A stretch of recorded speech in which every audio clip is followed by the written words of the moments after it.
kwentong ito ay pinangamagatang ito ang diktadura. Ito ay ideya at titik ni Equipo Plantel at guhit ni Michael Casal.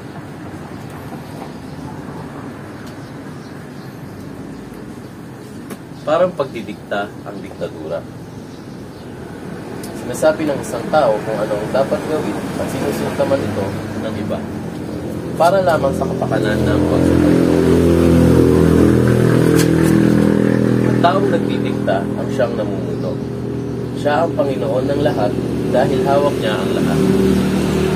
Suporta ng ilan at nilalabanan ng karamihan. Araw-araw, maagang gumigising ang diktador na mainit ang ulo.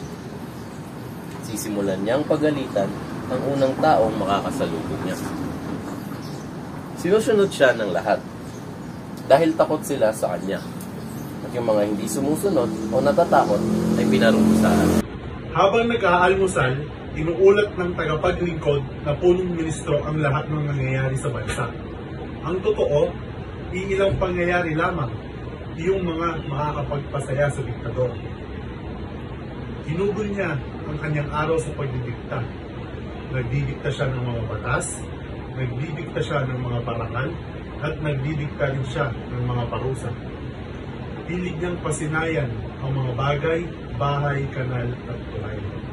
Dahil mahilig ang diktador sa malalaking bagay, mga napakalaki ang pinakamalaki sa lahat.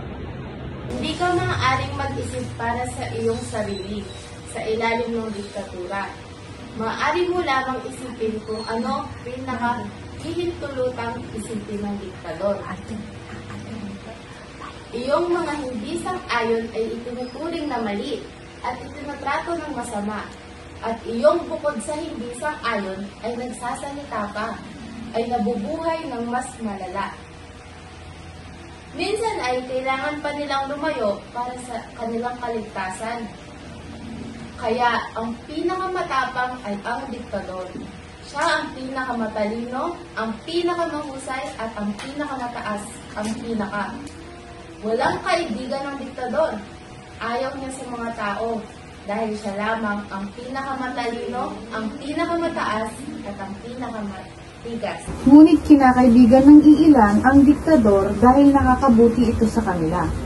Pinagtatanggol nila ang diktador dahil hinahayaan ng diktador ang mayaman na lalo pang yumaman. Ano nakikita mo dito? Pera. Minsan ay mapagbigay din ang diktador sa mga kaibigan niya at nagkakaloob ng mga bagay na hindi naman dapat mapunta sa kanila.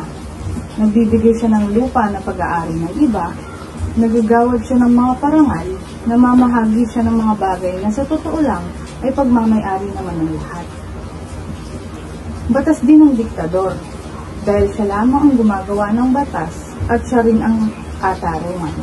Mga kaibigan niya lamang ang maaaring maging hukom. Pag sinabi natin batas, anong tawag sa batas? Rules. Ito yung judge. Parang police. Very good. Nais din ng pamunuan ng militar, ang mga pamantasan, ang mga pabrika, bukid at tanggapan. Sinasabi niya mas mabuti ang ganito dahil ang mga pamayanan, bayan, syudad at ang buong bansa ay payapan ng ganito dahil walang nagrereklamo at walang lumalaban. Pinagmamalaki niya ang kanyang bansa dahil sa kanya ang buong bansa. Kaya dumadalo siya sa mga parada, nagdarako sa mga salo-salo, nagbibigay ng mga talumpati. Samantala, sawa na ang taong bayan. Natatakot, naghihirap, pinagsasamantalahan. Wala silang ginawa kundi magtrabaho at lumikha, ngunit nag-iisip din sila. At tulad ng inaasahan, sa pamamagitan ng pag-iisip ay unti-unti nilang napagtanto ang bagay-bagay.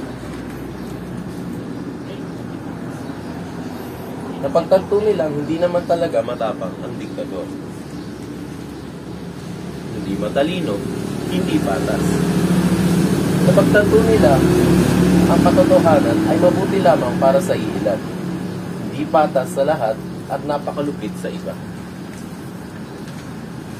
Ngunit hindi nila kayang labanan ang diktador. dahil sa pag-aari ng diktador ang lahat. Salapi, sandata, iba. Ang pinakamasama pa, karaniwang nagtatanggol ang mga diktadura ng maraming taon. Natapos lamang ang diktadura kapag pumanaw ang diktador, minsan dahil pinaslang siya, o kung sa pilitan siyang pinaalis sa pwesto. At agad-agad, kapag natapos ang kwento ng diktadura, nagsisimula naman ang kwento ng kalayaan.